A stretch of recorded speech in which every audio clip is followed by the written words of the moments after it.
welcome to the Tabletop Games blog topic discussion. 2 players. How games change in 2-player modes. I often play games with my wife. We have a fair few 2-player only games, but mostly we play games that were designed for 2 people or more. Some games do it really well and the experience is no different to higher player counts. Other games introduce 2-player specific setup or other rules, and that can work too. In this article, I want to look at how games that weren't specifically designed for 2 people change or don't change when played with 2 people. My most recent experience with a game that's really different when played with only 2 people is with Condottiere. The game changes quite a few rules when you play it with less than 3 players. It's so different that I'm planning to write a separate review for the 2-player mode. Gone is the map and along with it the area control element. Instead, you play best of 5, meaning when one player's won 3 battles, they win the game. Both players start with the same deck of cards, which includes fewer of the special cards.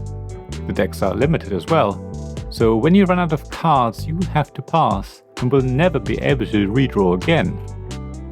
It creates a completely different experience to the 3 or more player game, but it works really well. I love the 2-player version of Condottiere just as much as a game with more players. Some games introduce a virtual 3rd player, often in the form of some sort of AI or automa. A lot of Stonemaier games have that option, but for them it's usually not limited to a 2-player game. These artificial opponents can be added to games at any player count. It's something we took advantage of in Scythe, for example. We mostly played this game with 3 people. That means one player is by themselves while the other 2 fight it out amongst each other. So introducing a 4th player in the form of the automa was really useful. The cooperative game The Crew also has a virtual 3rd player, when there are only 2 of course, but it's not an AI or automa. Instead, the lead player decides on behalf of the straw person which card to play. I'm used to German trick-taking games for 3 players. In those games, the straw person's hand just gets shuffled and they play cards from their face-down deck. That's very random and of course, the straw person won't be able to follow the proper rules of following suit, etc. So when I heard that The Crew introduced a straw person, I thought it would be terrible. However, because it's one of the 2 players who decides which card the straw person plays, it works really well. There's still an element of uncertainty because the straw person's cards aren't all visible from the start. It's a really clever implementation. It meant that I could play this wonderful trick-taking game with my wife, and we had a lot of fun. Instead of using a virtual player or introducing completely new rules for a 2-player mode, many games just reduce the game map, or hand size, or similar. Brass Birmingham does this, for example. I mean, the size of the deck changes based on player count anyway, but when there are only 2 players, you basically lose the whole of the northern section of the map. So not only are there fewer cards, which makes sense, the map itself effectively shrinks down as well. Many games change their setup based on player count. They often have little icons on cards, a board or other components to indicate which ones to use. You don't really have to think about it and just set up the game accordingly. The game experience isn't too different either, whether you play with only 2 people or have more of you sitting around the table. As I discussed in my article Face-Off Interactions in 2-player games, direct player interaction in 2-player games can be an issue. I think that's mostly the case in games that are designed for higher player count, or where negative direct player interaction is expected. Worker placement games are an example. If you take a specific space in a 3-player game to block the player in the first place, it doesn't feel too bad. When you have to take a worker slot in a 2-player game, and thereby damage the chance of the other player, it feels terrible.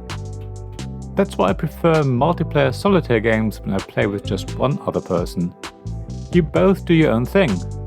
If there is any player interaction at all, it's going to be very limited. It will mostly be about you trying to do what you need to do, rather than trying to screw over the opponent. Don't get me wrong, I don't mind confrontational games. My wife and I happily compete in games. It's just no fun when I play a card that's really good for me, but that also happens to deal damage. I have no choice in that situation. I have to attack my wife, whether she's in the lead or way behind. In a 3 or 4 player game, I could choose whoever I feel is in the best position and cut them down a notch or two. It makes sense then and seems fairer. So how about you? Have you come across games that work really well with 2 players, even though they were designed with a higher player count? Is there a really great example of a game that feels just the same irrespective of how many there are of you? Have you come across a game that has really different rules for 2 players? As always, please share your thoughts and experiences on the blog at tabletopgamesblog.com. I would love to hear from you. Thank you for listening to this Tabletop Games Blog topic discussion podcast. Please check the description below for links mentioned in this episode, as well as to the written version of this article on the blog. If you enjoyed this episode, please subscribe, give us some stars or leave a review. Please also tell your friends about me, and if you want to offer financial support, check out my Patreon and Ko-fi pages, links to which you'll find in the blog at tabletopgamesblog.com. So thank you again for listening, and I hope to see you again soon. This podcast was made possible by the generous help of my supporters. Royal Patron Sean Newman, Magic Champion John Risley, Castle Guards David Miller and James Naylor, Dice Masters Alex Bardi, Paul Grogan and Robin Kay, Shining Lights Gavin Jones, Vukasin Nizovic, Sarah Reed, Richard Simpson and Tim Vernick.